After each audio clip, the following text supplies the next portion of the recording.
Shalom, selamat pagi Bapak Ibu Saudara sekalian yang terkasih dalam Yesus Kristus. Kalau sebentar kita mau mendengarkan firman Tuhan pada pagi hari ini, mari kita berdoa. Bapak, terima kasih buat pagi hari ini. Kami bersyukur buat berkat kasih karunia Allah yang luar biasa di dalam hidup kami.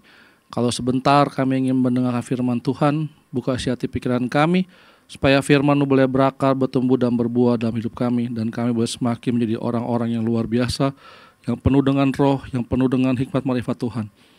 Dalam nama Yesus kami sambut berkat Tuhan pada pagi hari ini. Haleluya, amin. Selamat pagi Bapak Ibu.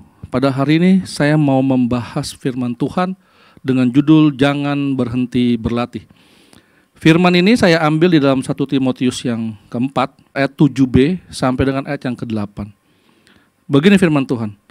Latihlah dirimu beribadah. Latihan badani terbatas gunanya, tetapi ibadah itu berguna dalam segala hal, karena mengandung janji, baik untuk hidup ini maupun untuk hidup yang akan datang. Firman ini pernah saya bawakan Bapak Ibu, waktu kalau nggak salah di dalam doa hari Selasa. Sekarang saya mau bahas lagi, kenapa? Karena ini penting.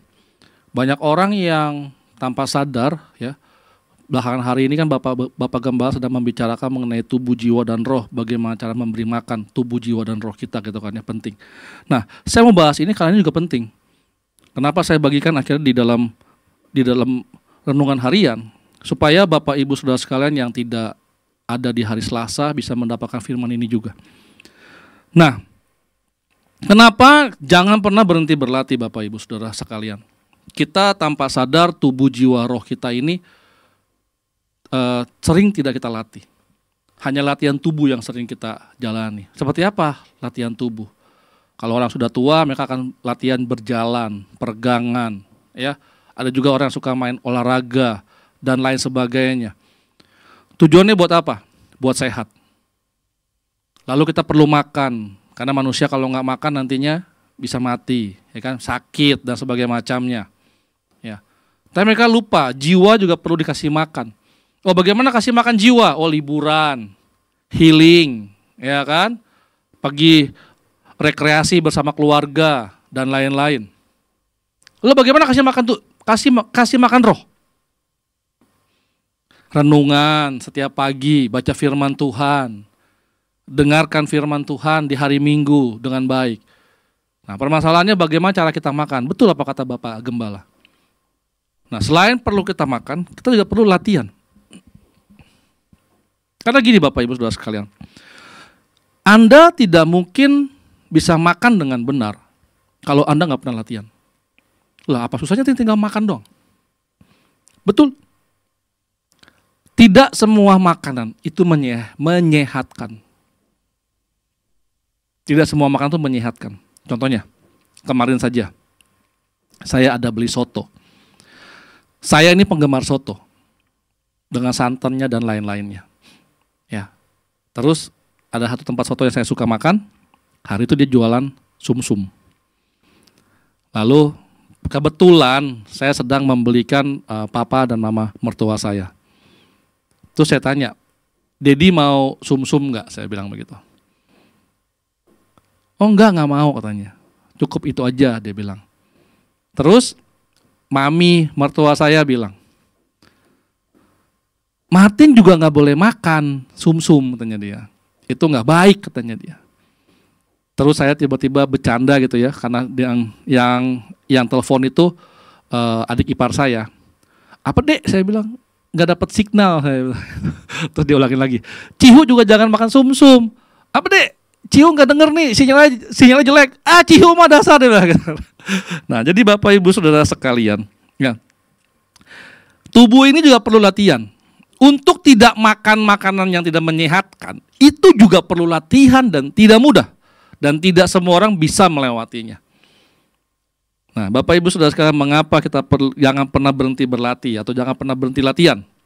Ya, yang pertama yang saya catat di sini yaitu kita nggak tahu kapan latihan itu berguna. Ya, ayatnya di dalam 1 Timotius 4 ayat yang ke-7b. Latihlah dirimu beribadah. Latihan badannya terbatas gunanya, tetapi ibadah itu berguna dalam segala hal. Bapak Ibu Saudara sekalian, banyak orang yang gak tahan menghadapi masalah hidup. Ada orang yang sering menyerah.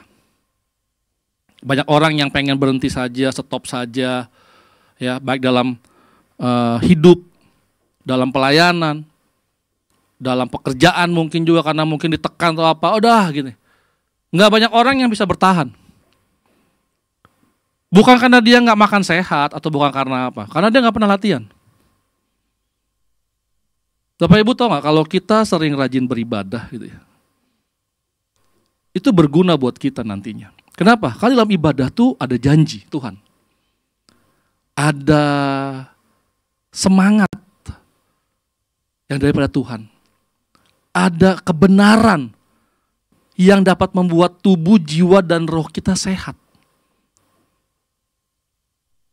Kalau Anda nggak bisa beribadah dengan baik, bagaimana Anda bisa makan dengan baik? Atau Anda beribadah dengan asal-asalan, lalu berarti Anda makan asal-asalan. Bagaimana Anda bisa kuat menghadapi hidup ini?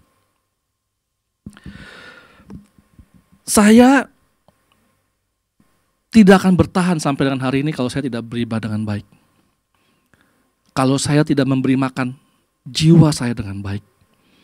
Dan kalau saya makan dengan asal-asalan. Bapak sih, Ibu, Saudara sendiri tahu. Kalau saya mengajar youth, biasanya sebelum Bapak Gembala berkhotbah, saya sudah naik ke atas. Otomatis saya jarang mendengarkan firman Tuhan dari khotbah Bapak Gembala. Biasanya suka dikasih lagi. Ya, itu pun juga saya jarang dengarkan. Oh, berarti si Martin males juga dengerinnya. Oh, bukan. Kadang-kadang ada waktu nggak pas atau apa, nggak jadi didengarkan. Oh, bagaimana saya mau makan? Banyak orang bilang, oh saya nggak makan nih, kering dan sebagainya macamnya. Saya makan tiap hari Bapak Ibu Saudara. Dari mana? Dari renungan pagi seperti ini setiap hari. Itu membuat tubuh dan jiwa saya sehat. Lalu siapa yang saya kasih makan lagi? Ketika saya mempersiapkan khotbah buat di youth, saya memberi makan mereka. Saya juga sedang memberi makan tubuh jiwa roh saya ketika saya mempersiapkan. Makanya kenapa jangan pernah berhenti berlatih. Yang pertama karena kita nggak tahu kapan kita butuhkan. Nggak tahu kita kapan latihan itu akan berguna suatu saat nanti. Orang berlatih bola dari mulai dia kecil. Berlatih basket, badminton dari dia kecil. Lari, muter lapangan. Buat apa? Buat nanti ketika bertanding. Supaya napasnya kuat, lompatnya kuat, tidak kehabisan napas, tidak cepat capai dan sebagainya macamnya. Sama Bapak Ibu Saudara sekalian. Kita beribadah itu untuk kita bisa sama-sama menerima sesuatu yang luar biasa daripada Tuhan.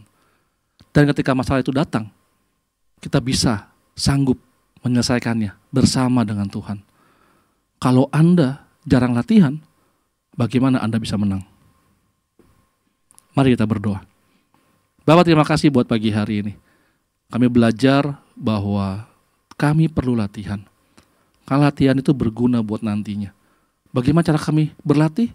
Kami berlatih untuk kami beribadah dengan baik. Tidak menghindari setiap pertemuan ibadah yang ada. Karena kami tahu ibadah itu berguna. Bukan hanya untuk hari ini, tapi juga buat masa depan. Bapak, ajari kami untuk kami mengerti, mengisi hidup kami dengan sesuatu, dengan firman-Mu, sehingga kami menjadi orang-orang yang luar biasa. Bukan hanya dari apa yang kami tahu, tapi kami juga mau berubah dari sifat dan karakter kami. Karena kami tahu hidup kami menjadi cerminan banyak orang, menjadi pusat bagi banyak orang. Dan supaya mereka yang melihat kami, mereka boleh dapat diberkati. Bukan karena kami, tapi karena Engkau yang ada dalam hidup kami. Terima kasih Yesus buat pagi hari ini. Dalam nama Yesus kami berdoa dan mengucap syukur. Haleluya. Amin. Selamat pagi.